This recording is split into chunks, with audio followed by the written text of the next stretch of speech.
To avoid retrieving large dataset, we can retrieve records in pages. Initiate a new HTTP request, list groups. Use the URL https://graph.microsoft.com/v1.0/groups by including top in the query parameter to limit the result.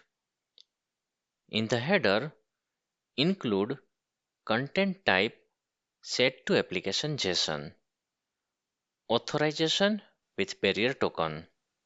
Need help generating access token? Watch the video titled How to Generate Access Token in Azure Entra ID using the Graph API for a comprehensive walkthrough, linked below in the video description. Click the send button to execute the request. Setting top equal to 2, restrict the output to the first 2 records. To retry the next 2 records, use the data.next link provided in the response. If this tutorial was helpful, please like the video, subscribe for more content and leave a comment. Thank you for watching and we will see you in the next one.